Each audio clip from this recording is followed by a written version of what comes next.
और कोविड से पहले हम लगभग 350 प्लस स्टूडेंट, मैं कई समय तक डिप्रेशन में रहा कि मैं अपनी लाइफ से कुछ और एक्सपेक्ट करता हूँ और मैं अपनी लाइफ में कुछ और कर रहा हूँ। ग्राफ ऊपर चलता चलता सडनली नीचे आके गिरा। मेरी वाइफ जिन्होंने बहुत मुझे मोटिवेट किया, भगवान हमेशा साथ देता है। जैसा कि आपने लास्ट वीडियो में देखा था और मैंने अपने लास्ट वीडियो में जब अपनी जर्नी बताई थी तो मैंने 3 बहुत इंपॉर्टेंट चीज़ों का नाम लिया था, जिसमें से पहली चीज़ थी डिसिप्लिन और honesty.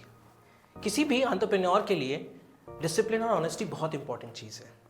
Discipline in the context कि वो अपनी लाइफ को, अपने बिजनेस को लेकर बहुत ही ज़्यादा डिसिप्लिन्ड रहे और प्रोक्रेस्टिनेट ना करे।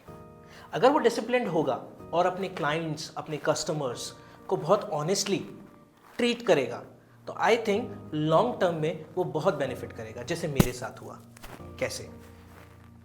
कोविड से पहले मैं अपने सारे स्टूडेंट्स और उनके पेरेंट्स को बहुत ही डिसिप्लिन तरीके से और बहुत ही ऑनेस्टी से ट्रीट करता था।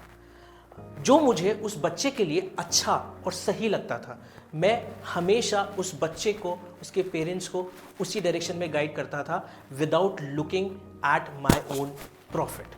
सिर्फ अपना प्रॉफिट देखना किसी भी एंटरप्रेन्योर का ऑब्जेक्टिव नहीं होना चाहिए अगर आप एक लॉन्ग टर्म बिजनेस बिल्ड करना चाहते हैं।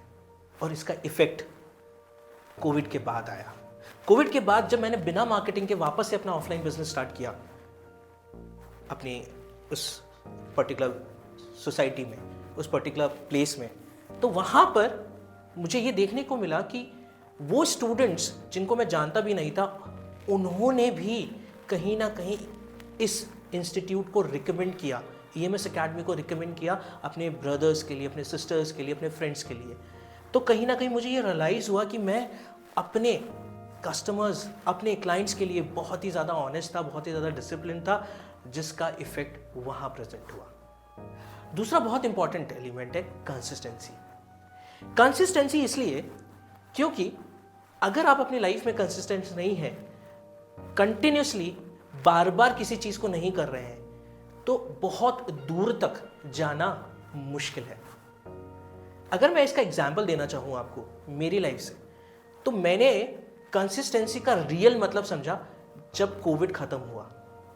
कोविड ख़त्म होने के बाद मैं बहुत ज़्यादा डिप्रेशन स्टेट में था और उस स्टेट के ड्यूरेशन में मैंने अपने एक मेंटर हैं जिनको ज्वाइन किया, क्योंकि कहीं ना कहीं मुझे एक ऐसे इंसान की ज़रूरत थी जो मुझे समझा पाए लाइफ में अच्छी चीज़ें, बुरी चीज़ें होती रहती हैं, ग्राफ ऊपर नीचे होते रहते हैं, सस्टेन रहना, कंसिस्टेंट रहना बहुत ज़रूरी है। और जिस दिन उन्होंने मुझे ये बात समझाई, उस दिन मुझे ये समझ में आया कि कंसिस्टेंसी एक ऐसी चीज़ है जो आपकी लाइफ की ट्रैजेक्टरी पूरी चेंज कर सकती है। और जिस दिन मैं अपनी लाइफ के अंदर कंसिस्टेंट और ज़्यादा हो गया, ना सिर्फ इंस्टीट्यूट, मैं अपनी पर्सनल ग्रोथ भी देख पा रहा था। अलग अलग कॉलेजेस से मुझे कॉल आने लग गए, अलग अलग कॉलेजेस मुझे ट्रेनिंग के लिए बुलाने लग गए।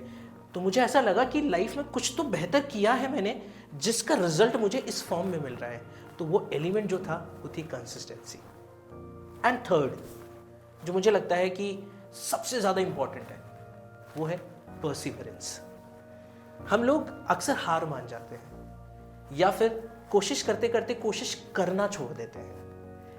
मेरी लाइफ के अंदर EMS की जर्नी हो, चाहे मेरी ऑफिसेस की जर्नी हो, मेरी कॉलेज की जर्नी हो, मैंने हमेशा कोशिश करना नहीं छोड़ा। और यही एक रीज़न है कि हमेशा जब भी मैं गिर के जब मैं उठा तो मैं और ज़्यादा स्ट्रॉन्ग हुआ हूँ, और ज़्यादा बेटर हुआ हूँ, और ज़्यादा अच्छा मैंने अपनी लाइफ में किया है।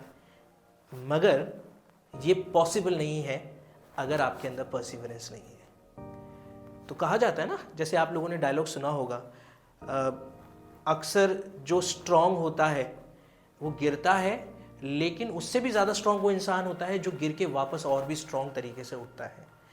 तो लाइफ के अंदर ग्राफ तो ऊपर नीचे चलता रहेगा।